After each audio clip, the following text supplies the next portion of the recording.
Now, before we dive deeper, let's see what you're talking about right now. We've been tracking conversations on X, Facebook, our YouTube live feed, and of course, Leke. And 3 stories are dominating your timelines this morning. Trending at number 1, presidential spokesman Bayo Onanuga has taken a swipe at NDC presidential candidate Peter Obi, describing him as a political nomad and calling his recent interview a PR disaster after Peter Obi urged President Tinubu to retire. Peter Obi's supporters are firing back and social media is divided. Trending at number 2, the fake agency scandal has taken a stunning new turn. The Accountant General of the Federation, Shamsluddin Ogunjimi, has revealed before a House of Representatives committee that a forged State House letter was used to trick his office into granting official recognition to the Phantom Council.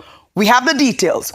Trending at number 3, shocking scenes from Anambra State after a private hostel serving Federal Polytechnic Oko students collapsed, leaving 2 dead and some students trapped underneath. Nigerians are outraged online, asking who approved this building for habitation. Now, here is where you come in. Join the conversation. Use the hashtag What's Trending with OG Okwe. Comment on our live feed. And of course, Leke. Tell me which of these stories matters most to you, because for the next hour, we're going into everything that has Nigeria and the rest of the world buzzing. But first, rescued principal Rachel Alamu delivers a deeply moving testimony, revealing that she prayed that her grave will not be in the forest of Ogbomoso. Let's watch. The 7th week was the hardest for us all. That was when the troop increased their hair rates. It was so intense and persistent that at a point, the fear of the bandits became secondary. We were just praying that missiles will not be accidentally dropped on us. But God kept us because we were so exposed, only covered with polythene bags and grasses. So amidst that fear, God consoled our hearts. And that week, it started on Monday. They had told us the previous week that the governor said that before Friday the next week, we will be released. So we were calm. But when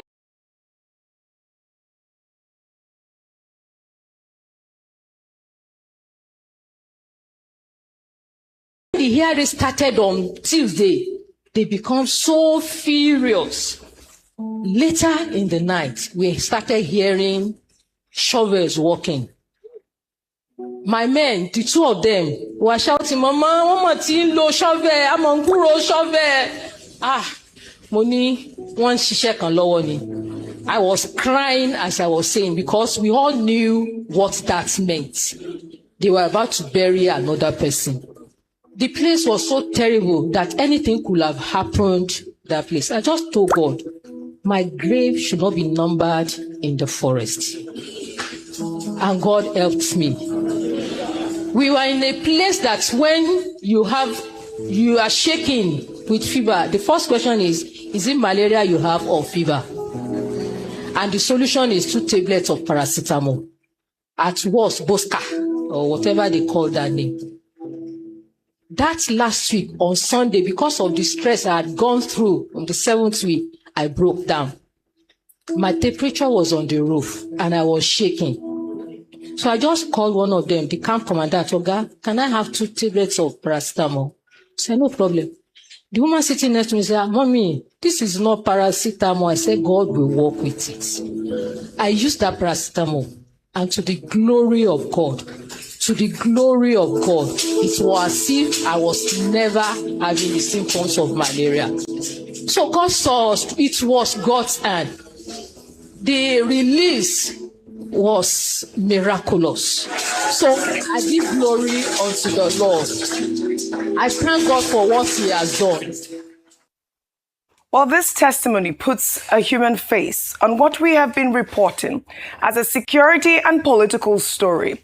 For 56 days, the world debated who was responsible. Politicians traded accusations, and Governor Seyi Makinde called for a UN probe. But Mrs. Alamu and the others were in a forest covered with polythene bags, and she prayed not to die there. It is a sobering reminder that even successful rescue operations come with a human cost that statistics never capture, because Mrs. Alamu returned home, but returned changed, and has not yet decided whether she will go back to the school where she worked for 28 years. Nigeria owes her and every teacher the assurance that no Nigerian educator will ever have to pray their grave away from that forest or from a forest again. Good morning, Dr. Abati. Yeah. Good morning, Ayo. Good morning, Rufai. You were saying behind the scenes that thank God it was a Thanksgiving and not a burial, not a funeral. We thank God that she's alive. And this past Sunday, she went out there to thank God and, gave these graphic details, really just summarizing the fact that, the security forces came out to their rescue, and their ordeal was quite the story, Ayo. It was quite heartbreaking. But before I come to you, Dr. Abati, I believe, meanwhile, heartbreaking videos are coming out of Plateau State, where scores of people were killed on Saturday, July 26, when terrorists attacked a village in Mangu local government area of the state. In a video shared by Equipping the Persecuted, families were seen mourning their loved ones by a graveside. Let's take a look. Yavi kaula Yesu jinga sada herisa Yala shirya mana uri chikin sama gunuba Chansa uri Yesu Masuliza sutaru uri sa May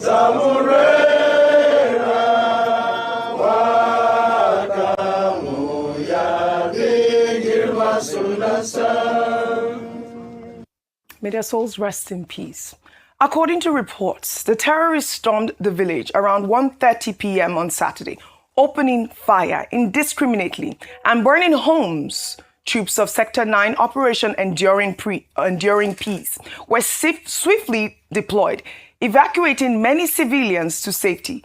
But tragically, one soldier, Lance Corporal Yusuf Zakari, was shot and killed in a fierce gun battle while positioning himself as a blocking force between the terrorists and the community. May his soul rest in peace. Dr. Abati, this marks yet another assault on communities in Plateau State. Over 50 lives have been lost since June 1st alone. I'd like you to tie in both stories before we take more security All topics. of these stories point to the dangerous, frustrating, precarious situation in which we live in Nigeria. These are no happy stories. Yes, Thanksgiving for Mrs. Alamu and the students and some of the teachers who survived in the Uriri local government incident. But again, she was giving a narration with a lot of pain in her heart. As she has returned to her family, others have returned their families, but there are still about 2 other women. The woman whose husband was beheaded, the other teacher who was also killed.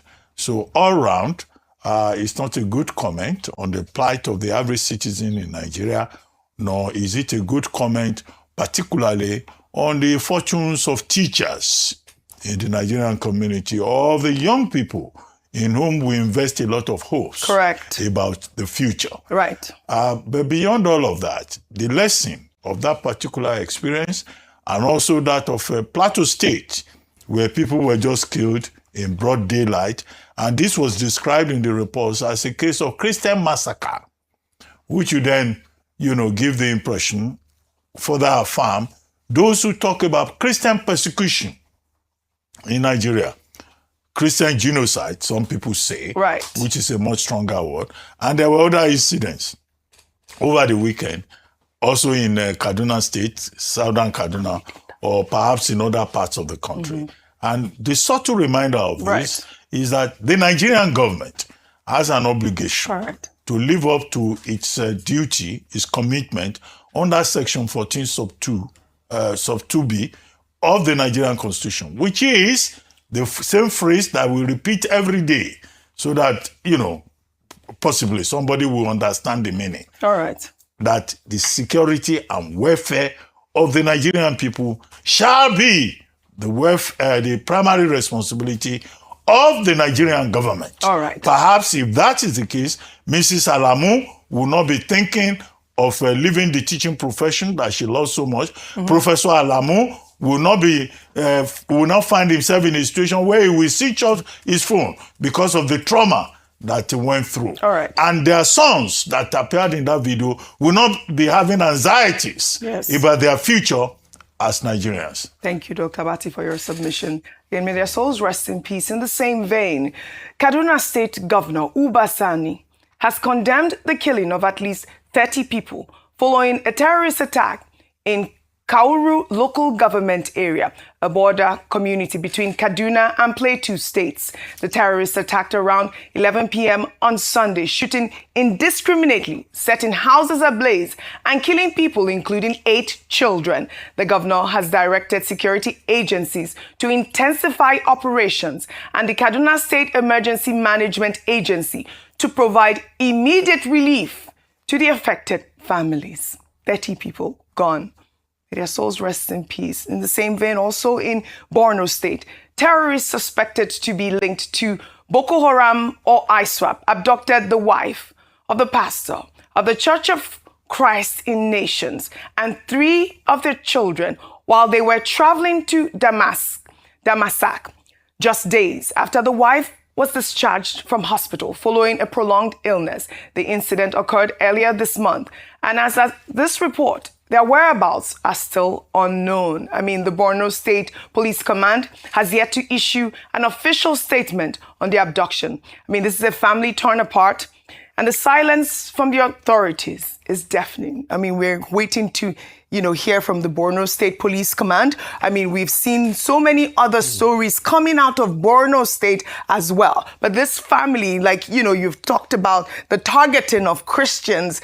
How can you kidnap a mother who just came out of the hospital with their 3 children? I'm calling on the Borno State Police Command to, tackle this story as well. I thought to highlight these, insecurity stories so that, our security forces are aware, because it seems like we haven't gotten the response that we need. Now, let's take another story. The founder of Salvation Ministries, Pastor David Ibiyeomie, is condemning the recent ban on preaching in public buses, blatantly describing it as a stupid law while preaching to his congregation on Sunday. Ibiyeomie declares that if Muslims are allowed to have loudspeakers outside mosques, Christians should be allowed to practice their faith. Let's take a look. Don't edit it to a social media man. Put it as I said it. Don't turn my words, so don't edit what I said. Put it as I said. We want peace. Allow Christians alone. As we allow Muslims, also allow what? Christians. Are you aware that they say you should not preach in buses? Are you aware? That's a stupid law. Say it's a stupid law. I will not be alive see Christ being humiliated. Nigeria has gotten so stupid. The so-called men were in assembly. I don't know where they kept their brains. Nigeria will not preach in buses. Are you aware? But you put loudspeaker outside. Nobody's talking. And Christians are keeping quiet. Hey, every Christian rise up. They attempt not to preach in buses. Tomorrow they attempt not to share hands. I will never be alive to see Christianity be humiliated in Nigeria. Never. If they do it, quote me, small force will leave. Because Nigeria, if you want peace, since we allowed the Muslims to put microphone, nobody shouted, Christians will preach. If you say Christians don't preach, then they go their way, we go our way. Okay, you have the information. Well, the ban on preaching in public buses has sharply divided opinion, with supporters arguing that it is a necessary protection of personal space and public peace, while opponents see it as a targeted restriction on Christian expression in a country. I mean, you have seen the reaction to this story. Your thoughts on it? I believe that there needs to be a bit more clarity on this. I understand where Pastor Ibeyome is coming from, but this is from, and like FRSA has come out to say that it's not a new law. They are just highlighting the provisions of the Federal FRSA Act of 2007 and the National Road Traffic Regulations of 2012. The amendment reclassifies and updates penalties for these infractions.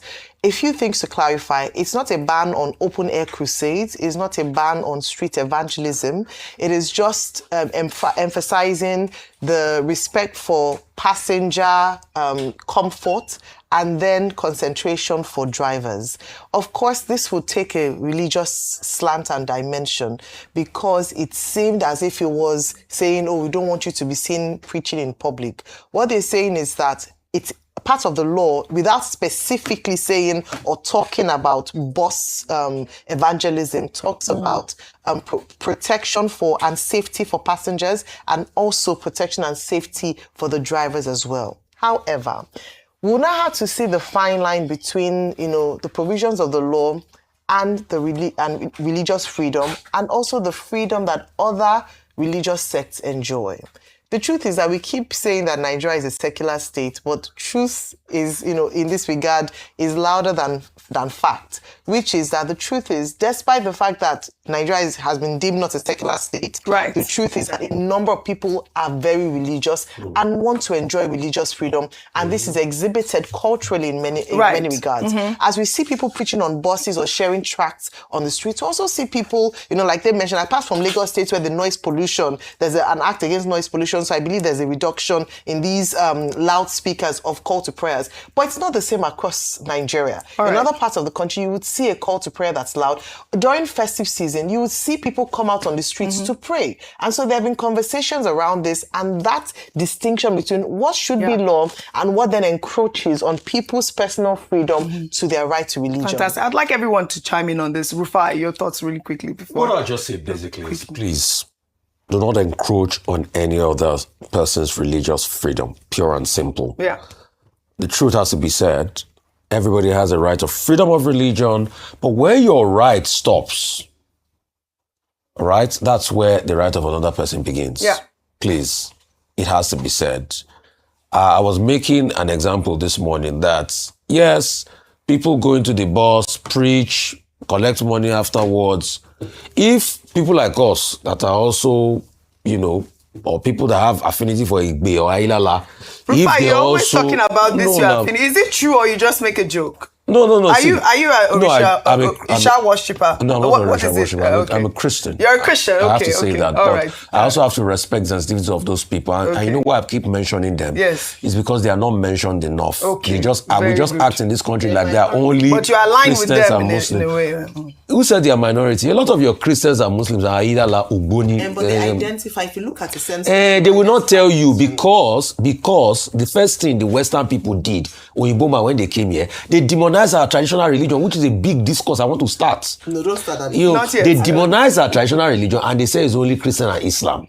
All right. So, but what I'm just saying is, if somebody too that ties Igbe and come in front of boss and say he wants to also... people, no! In that same box, people will say, I plead the blood of Jesus, I plead the blood of Jesus. So please, let's just respect each other's religious inclination. That's just it. Igbe is not devil. The traditional religion is not devil. Okay. All right, Dr. Mati, quickly, just a sentence. I just want to... Yeah. Yes. In the face of the backlash, the FRSC has said, this is not a new law. Yeah. What is being done is to update the FRSC Establishment Act of 2007. And then the Senate has now acted. I think the amended act has gone to the president to sign. Now, the controversial part of it is about hawking inside buses, preaching inside buses. And the excuse is that it can distract the attention of the driver. So safety considerations. However, as a veteran in those days of the Modware, the Mame Wagon room and parlor contraption that was used generally for public transportation because it was phased out. Yes. It was a lot of entertainment because you enter a bus at Alakuko. After you have traveled for about 5 minutes, somebody will stand up and will start praying. And then he will distribute tracts, and then he will go down. These things didn't cause accidents. Okay. Then another person will stand up and he will start preaching that he was selling a particular tablet. That one tablet can cure from malaria to syphilis. Some people will buy.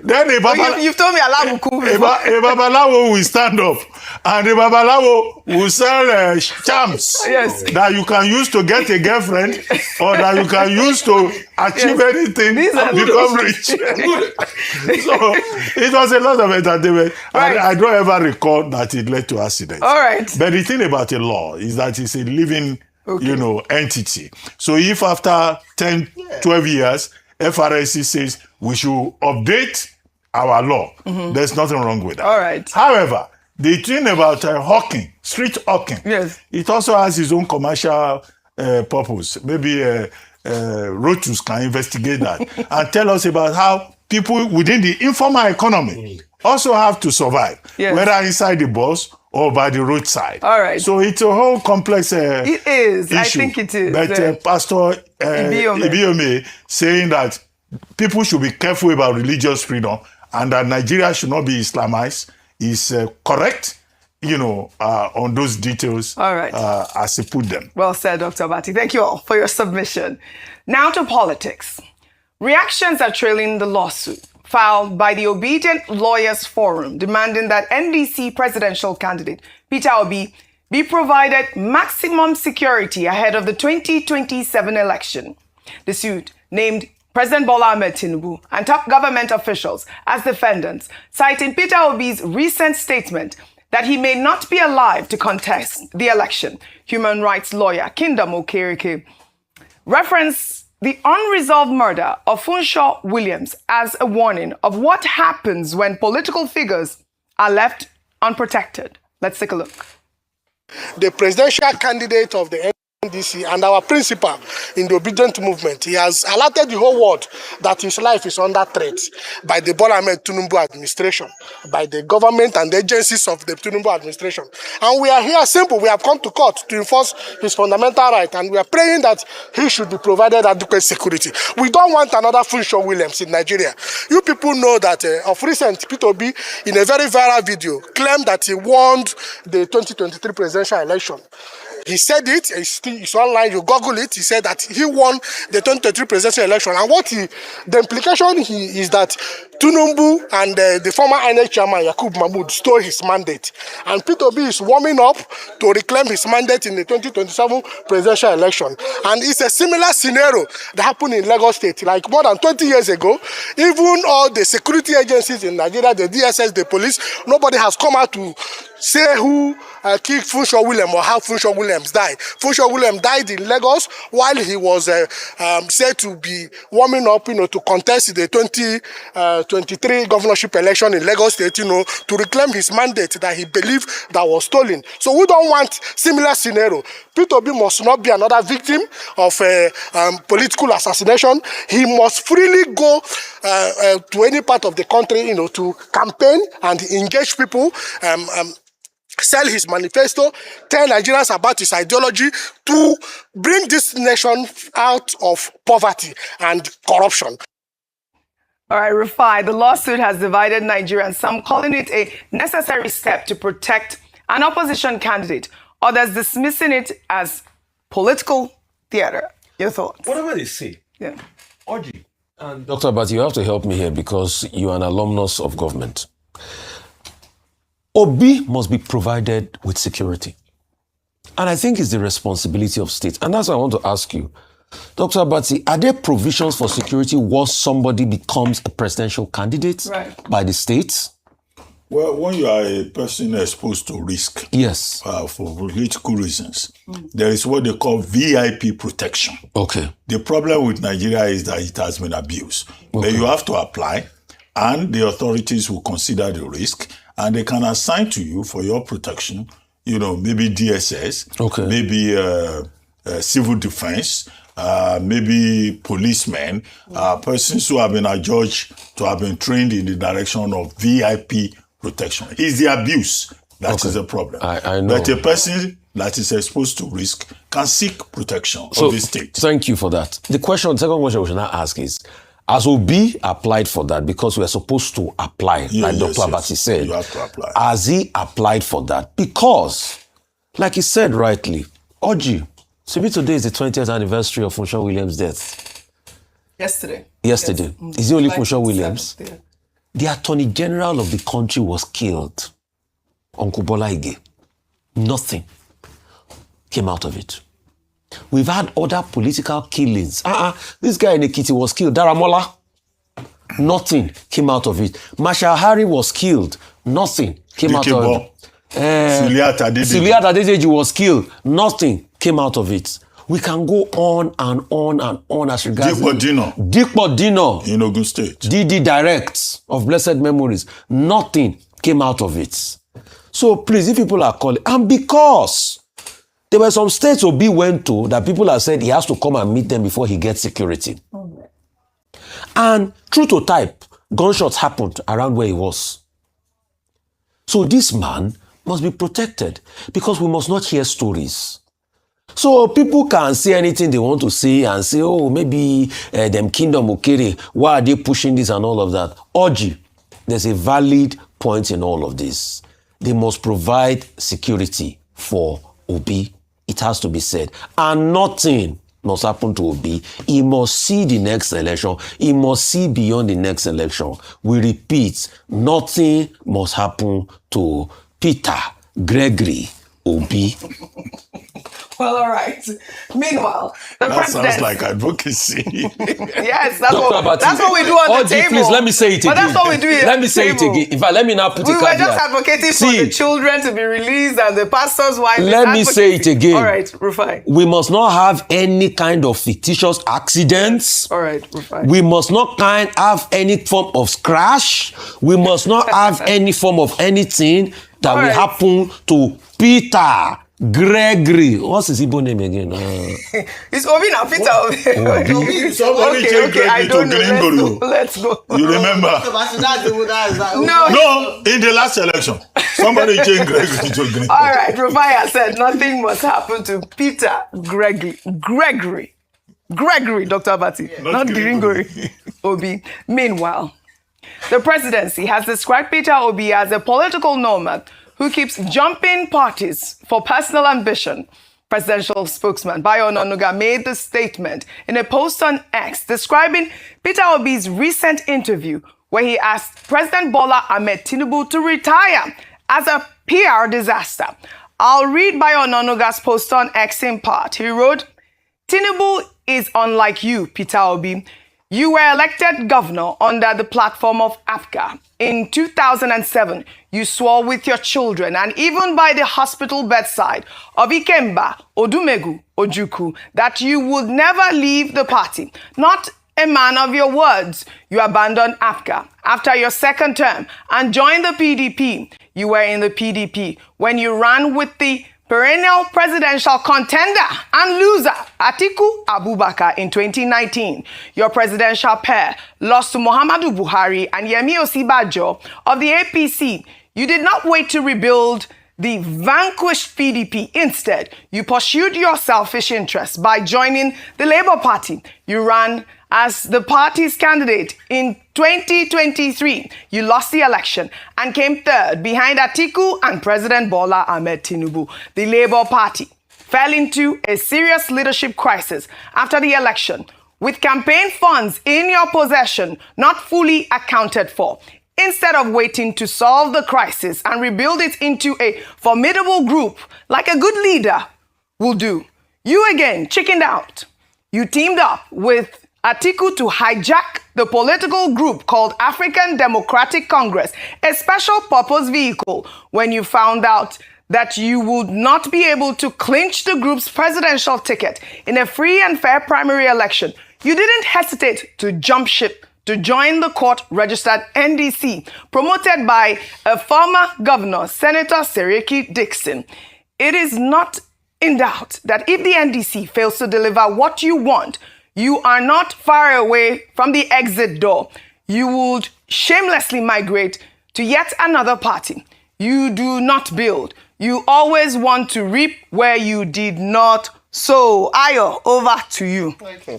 All right. So earlier this week, I talked about. Can Ayo please, speak? let me speak first. That's Okay, Obi's you found it. Igbo name. I Fantastic. found it. Okay, you Googled it. Google is our best friend. I have to get it. Go ahead. So earlier this Peter, week, because of our time. Nwabuasi Obi. Look at the attack. Go ahead.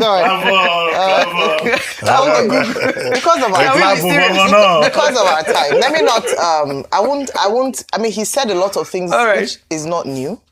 A lot of the criticisms, and I think we've talked about this, especially when at the point where Mr. Peter Obi joined the NDC, and there has been a trailing or just a record of how he has been able to move from party to party. For whatever reason, there have been talks about sabotage, this and that, but for whatever reason, it has been said that he moves from party to party. However, Oji, this morning, I want to talk about the presidential spokesperson, because I believe that conversations like this ought to be left to the spokesperson to the President Bola Ahmed Tinubu campaign office. The reason I'm saying this is because there's been a lot of criticism and talk, but I want this same fervor and obsession to be addressed to matters of critical, national importance. Critical national importance. I do not think till now that Mr. Bayo Onanuga has released a statement around the Kaduna killings.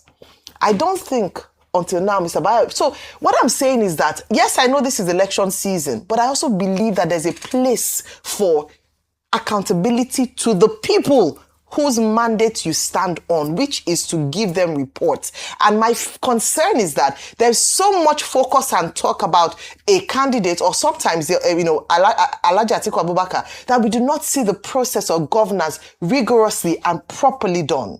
And so what I would prefer is that let the campaign office of President Bola Ahmed Tinubu deal with his opponents in the next elections. And let the presidential spokesperson speak to the Nigerian people, since the president himself has not spoken to the Nigerian people. So let the presidential spokesperson speak to them. I'm talking about the interview, just on this final point. A lot of points have made that in this country, and that's why I keep talking even about ministers that are accountable. They are the ones who come under fire the most. The ones that don't talk at all, whether you want to know what they are doing or not, don't come under any fire. So Mr. Peter Obi continues to subject himself to interviews and conversations and interrogations. Not once has I have not heard Alhaji Atiku Abubakar come out for a conversation. The president, who has the mandate of the people, has not come out to speak to the media in a formal interview.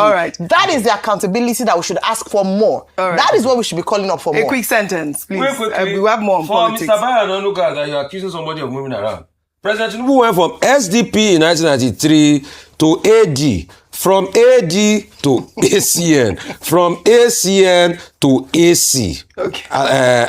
What's it called? What's the party now? APC. Yes. How many political parties are that ones? I think you've just mentioned 4. But yes, all right, quickly. The point to note is that the Nigerian Constitution recognizes the freedom of choice. You can move from as many political parties to the other, as long as you think that is where you will succeed. The other point is that no crime has been committed. That's the main point, really. The third point is that all of this is just distractions. All right, good. Personality attacks. Nigerians want to hear, what are you proposing? What is your contract with the people? All right. When you get there, what do you intend to do? Ideas, not insults and personality attacks. Well said. Dr. Abati, more on politics. I'll come to you on this one story. The Yoruba Ronu Leadership Forum is accusing former President Olusegun Obasanjo of secretly working for President Tinubu's 2027 re-election, saying his recent attack on ADC presidential candidate Atiku Abubakar has exposed his alleged covert alliance with the ruling party. The president of the association, Chief Akin Malaolu, said Obasanjo's controversial letter to former Ogun State Governor Olusegun Oshoba, in which he alleged Atiku financially mobilized the late former Speaker, Gali Naba, to impeach him, was a deliberate attack on the opposition. Malaolu declared that by this letter, Obasanjo has only confirmed speculations that he is working for his kingsman, President Bola Ahmed Tinubu to actualize his second-term ambition. Now, this is a serious allegation, but it is not without context. Obasanjo has a long history of dramatic political realignments, backing candidates before withdrawing support. Reactions are divided online. And I'll take this post from Pure Mind, who wrote, Obasanjo is not working for Tinubu.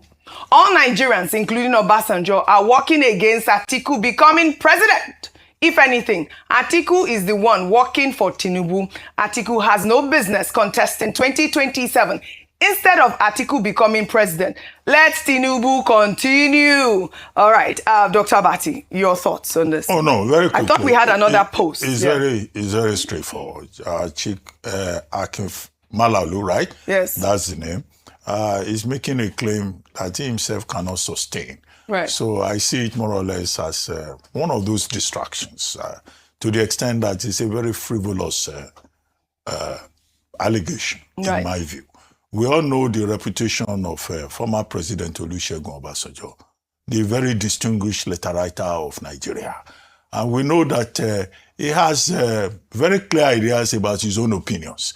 If he's supporting any of these presidential candidates, he is somebody who will come forward and say so himself. Right. He does not need a certain Chief Akimalalu to second guess him or to interpret him. And he will say his mind as it is. In the context that Chief Malalu is referring to, he was responding to a statement that had been made by Chief Olusegun Oshoba. And he was trying to, as he usually does when he responds, to set the record straight. Right. So that's what he has done. He wasn't declaring support for either President Tinubu or for anybody. It can be assured that Chief Malalu, that at any time President Olusegun Obasanjo decides that this is the person that he's supporting, he will issue another letter to Nigerians and say so clearly. I don't like all these speculative, second-guessing, frivolous allegations that will only further distract us. This is it. So I'm sure Chief Malalu is probably speaking for himself, not for any Yoruba. Not for the association. Not for any Yoruba. He's the president. All right. Well, we talk. Whatever. A president He's the president of the association. He can be expressing a personal opinion and passing it on by himself as received wisdom. That's another point. Which it may not be. That's another point. Well, we told you, viewers, that we will be reading your comments. And we'll take this post on Leke Leke from Joe Abdul, who wrote, and he was talking about the Pastor IBMS story. If drivers listen to music while driving and passengers argue about politics or sport and shout in the buses, yet drivers are not distracted, how is preaching a road safety concern? The FRSC law needs to be revisited as it's seen not to align with current reality.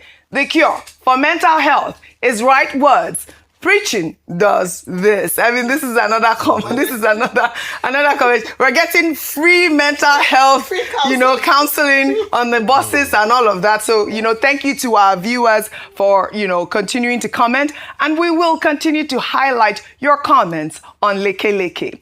Now, let's head over to Anambra State now, where rescue efforts are ongoing after a private hostel home to Federal Polytechnic, Oko, students suddenly collapsed late on Sunday night, tragically killing at least 2 people. Videos of the incident have since gone viral on social media, showing the rubble and destruction of the hostel, identified as Elite 5-star Lodge, with reports of people still trapped underneath the rubble. Let's take a look.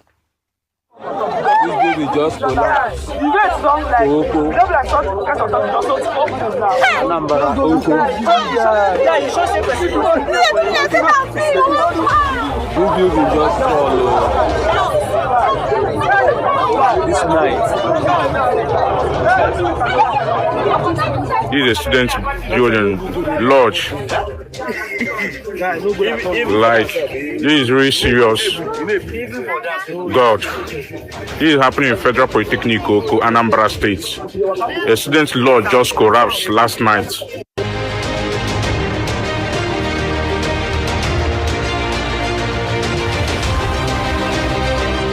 General information that we are getting is that the building has some structural defects. So far, we have rescued 3 people alive. They are receiving treatment at the hospital.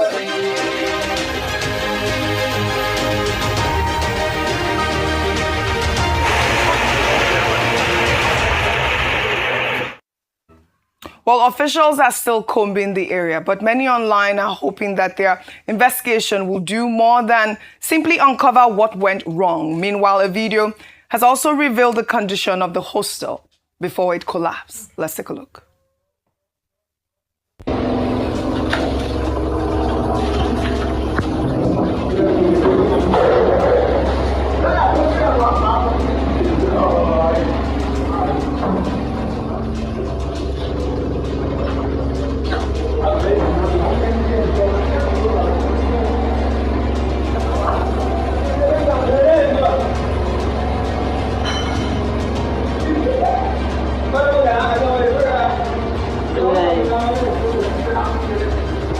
Jesus. No, I cannot go any further because I'm scared. Just hearing breaking ties inside. This never fall from my head, I beg.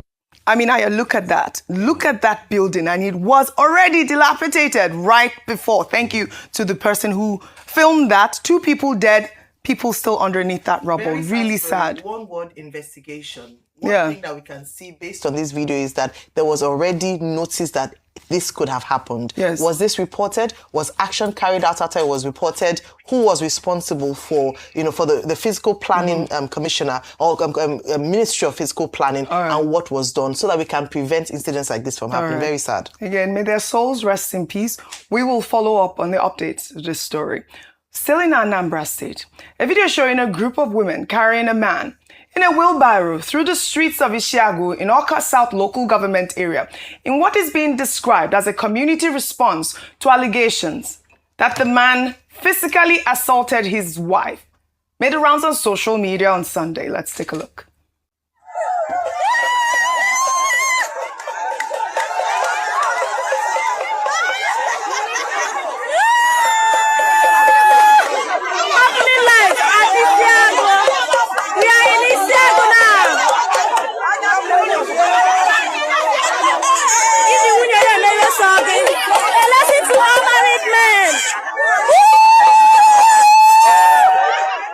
Dr. Abati, over to you. I mean, reactions have been divided. Really quickly, look at what they're doing to this man. Umwada, and, known as women of the community, is a very, very powerful age group in Igbo communities. Yes.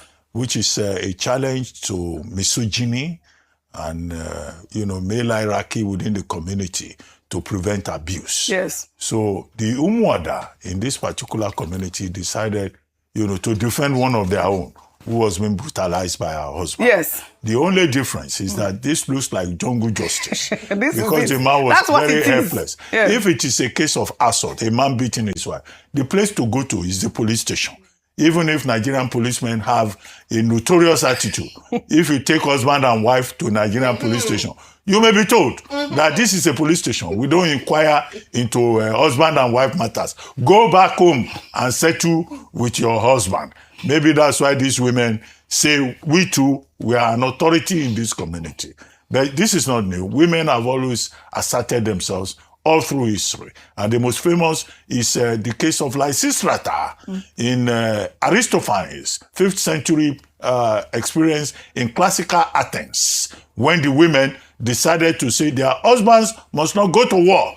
And they punished their husbands who said they would rather go to war. At the end of the day, the husbands repented and said they would rather have peace. Yes. And not be locked out of the critical space by women. So when say no to jungle justice, this has to be investigated really at the end of the day. Well, all right. Thank you, Dr. Abati, for your submission.